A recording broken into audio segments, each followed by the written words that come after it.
बिस्मिल्लाहिर्रहमानिर्रहीम। अस्सलाम वालेकुम। हकीकत टीवी साइंस एंड हेल्थ में खुश आमदीद। इसराइल के साथ इतना बड़ा हाथ हुआ है, इतना बड़ा हाथ हुआ है कि एक तस्वीर सामने आने के बाद उसके पैरों तले ज़मीन निकली है कि हमारे साथ हुआ क्या है।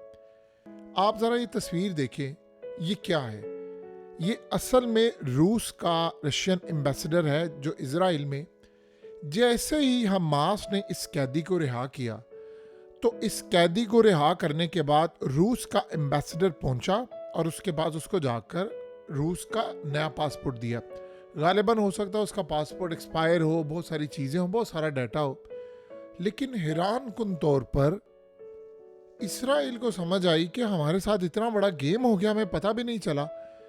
कहानी ये सामने आई जो कि इसराइल के लिए बहुत बड़ा झटका है कि जो इसराइल के कैदी हमास के पास है जो रशियन है, यानी जो रशियन पासपोर्ट रखते हैं लेकिन इसराइल का भी पासपोर्ट रखते हैं, हमास ने पुतिन के डायरेक्टली कहने पर इनको रिहा किया है। अब ये गेम जरा आप समझे कि हुई क्या है। इसराइल इस बंदे को रिहा नहीं करवाना चाह रहा था। बेसिकली ये है इसराइली और रशियन भी है। इसके बदले में वो दूसरे लोगों को रिहा करवाना चाहता था, लेकिन उसने किया क्या कि उसने एक लिस्ट भेजी और कहा कि आपने इन लोगों को रिहा करना है। अब ये जो शख्स है इसका नाम है अलेक्जेंडर साशा। अब अजीब सिलसिला यहाँ पर ये होता है कि पुतिन के इस बंदे ने जो एम्बेसडर गया इसको पासपोर्ट देने, उसने जाकर कहा कि तुम्हें पता है कि तुम्हारी रिहाई तो अभी शायद हो सकता है महीनों लेट होती, या फिर हम कह नहीं सकते कि तुम जिंदा भी बचते या ना बचते, क्योंकि पुतिन ने तुम्हारे नाम के ऊपर स्पेशली हमास को पैगाम दिया कि मेरे बंदे को पहले रिहा करो, जबकि अमेरिका, फ्रांस और बाकी जगहों से प्रेशर था कि उनको लोगों को रिहा किया जाए। तो ये ज़हन में रखना कि तुम्हारी आज जो रिहाई हुई है वो नेतन्याहू की वजह से नहीं हुई, तुम्हारी रिहाई हुई है पुतिन की वजह से।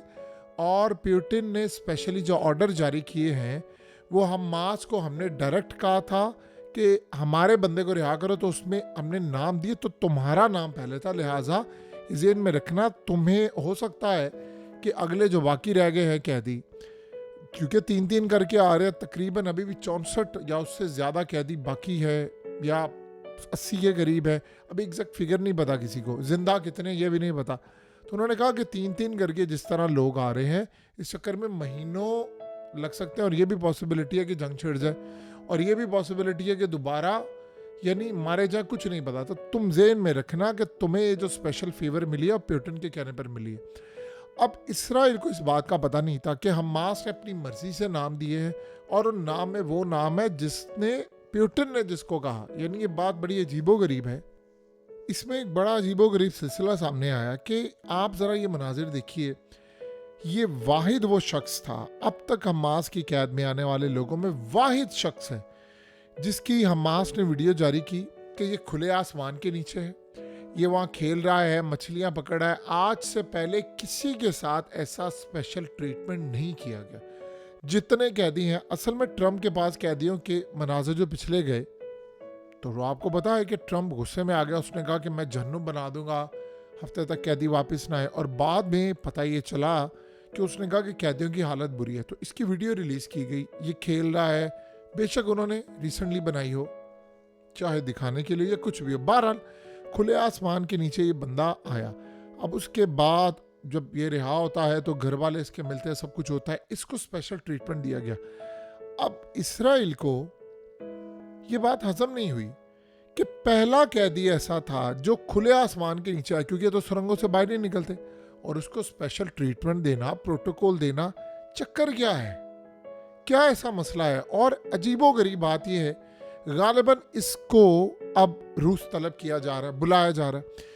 और आप इमेजिन करें ज़रा कि कैदी जिस दिन रिहा हुए, जिस दिन ये बंदा रिहा हुआ, उसी दिन एम्बेसडर पहुंचा और जाकर उसने उसका पासपोर्ट दिया। इसका मतलब है कि इसराइल को तो सिर्फ चंद घंटे पहले पता चला, वीडियो भी रिलीज हुई कि फलाने बंदे को हम रिहा करने जा रहे हैं, अलेक्जेंडर को। बाकियों को भी रिहा करें लेकिन अलेक्जेंडर को स्पेशली रिहा करें, बाकियों को नहीं पता था। और इसका मतलब है कि पासपोर्ट उसका जो प्रिंट हुआ है, सब कुछ वो पहले से तैयारी करके रखी थी। जैसे ही वो इसराइल के पास आया, लैंड किया और फौरी तौर पर जाकर उसको पासपोर्ट दिया, उसके घर वालों से उसकी बातचीत। अब इसराइल के लिए बहुत बड़ा झटका था कि क्या ऐसा मामला है। देखिए, जब पासपोर्ट नहीं होता, मिसाल के तौर पर ये एक्सपायर होता है, तो आप ट्रेवल नहीं कर पाते, आपको एम्बेसी जाना पड़ता है। इसको फौरी तौर पर दिया गया। इसका मतलब है कि उसको रूस बुलाया जाना है। और इस सूरत हाल के अंदर रशियंस को पैगाम दिया गया है कि देखो, पुतिन जिसके पीछे खड़ा है उसको वो कैसे कैसे रिहा करवाता है, तुम इसराइल के पीछे ना रहो। हम उन तमाम लोगों को रिहा करवाते हैं जिनको पुतिन कहते हैं। अब पुतिन ने किया क्या है, रूस ने हमास के, आपको पता है कि जैसे ही सारा हुआ तो पुतिन का एक तगड़ा बयान आ गया। उसने कहा इसराइल ने और अमेरिका ने, ट्रंप ने ये जो बात कही है कि गजा के लोगों को यहाँ से निकाल दे, ये बात ज़हन में रख लेना। फ़लस्तीन फ़लस्तीनियों का है। हम किसी सूरत इसराइल और अमेरिका को ये काम नहीं करने देंगे और ये गजा के लोग गजा में रहेंगे और ये उनका लैंड है। ये बात चाइना ने भी कही और ये बात रूस ने भी कही। अब बज़ाहिर तो आप सारे का सारा मामला देखें तो ये बहुत बड़ी एक स्टेटमेंट है। जाहिर सी बात है, इसराइल, ये बात आप ज़हन में रखिएगा, बहुत बड़ा झटका लगा है इसको, इसराइल को, कि इतने बड़े चाइना और रूस से ये स्टेटमेंट आना। और ये बात ज़हन में रखिएगा, पुतिन ने ये बात कही थी जब हमास और लेबनान के लोग लड़ाई कर रहे थे, तो उस वक्त नेतन्याहू ने ऐलान किया कि हम हमास को शिकस्त के बिल्कुल करीब पहुंच चुके हैं और कहा कि लेबनान को भी शिकस्त देने वाले।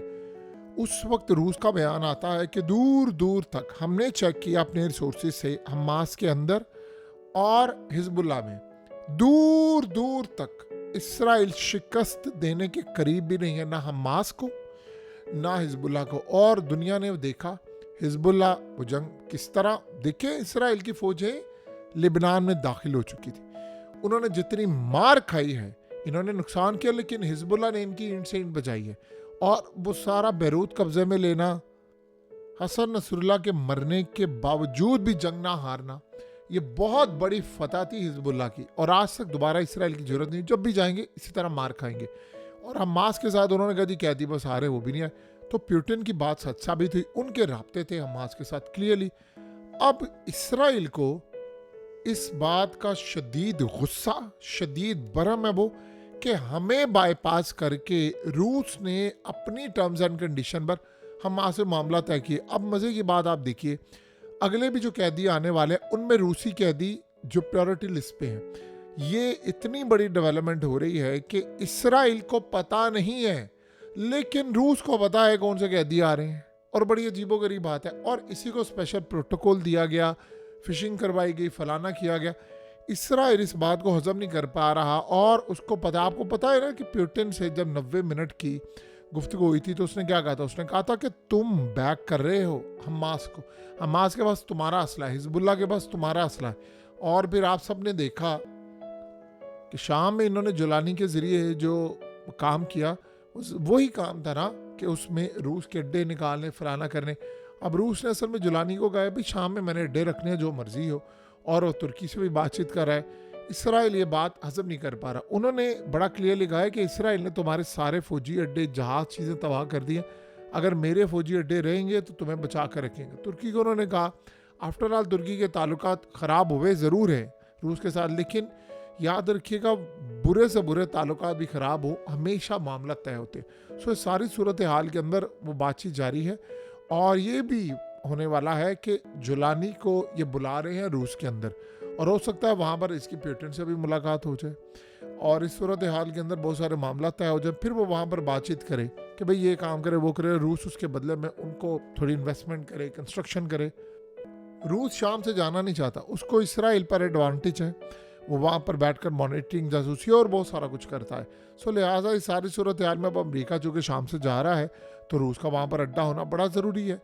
और अगर कल को शाम ने ये मामला तय कर लिए, चाहे दबाव में ही सही, कि भाई रूस मेरी मदद करे, तो इसराइल के तैयारे आएंगे और वहाँ पर मामला ख़राब हो गया। अब उसके बाद जवाब भी नहीं है कि जी यहाँ पर तो हिजबुल्लाह है या ईरान है, क्योंकि वो तो वहाँ से निकल चुके हैं। अब कैदियों के हवाले से जो रूस कह रहा है वो मामला हो रहा है, यानी ये बात अभी तक इसराइल नहीं भूलेगा। हमास देखें किस लेवल पर जाकर उनसे राब्ते हैं। ये कोई छोटी बात नहीं है कि आपने इंटरनेट वहाँ पकड़ा हुआ है, इनकी डिवाइसेस सब कुछ है। सुरंग, आप बताइए, दुनिया की तमाम टेक्नोलॉजी कोशिश करने के बावजूद आप ना कैदियों को लोकेट कर पाए, आपको पता ही नहीं कैदी कहाँ पर है, ना सुरंगों का पता है। वो वीडियोस बनाते हैं, वो रूस से बातचीत करते हैं, और इस शख्स अलेक्जेंडर साशा की बातचीत उनके घर वालों से भी होती रही, मामला तय होते रहे। ये कोई छोटी बात है कि आप सब कुछ इतना बड़ा नेटवर्क सुरंगों में चला रहे हैं और दुनिया की सबसे बड़ी मईशत और टेक्नोलॉजी वाले मुल्क को इसका पता नहीं। बहुत बड़ी इसराइल के लिए शिकस्त है। हकीकत टीवी साइंस एंड हेल्थ की इस वीडियो के नीचे कमेंट ज़रूर कीजिए, अपनी राय का इजहार ज़रूर करें, और इस वीडियो को हर जगह शेयर करते हुए चैनल को सब्सक्राइब ज़रूर करें।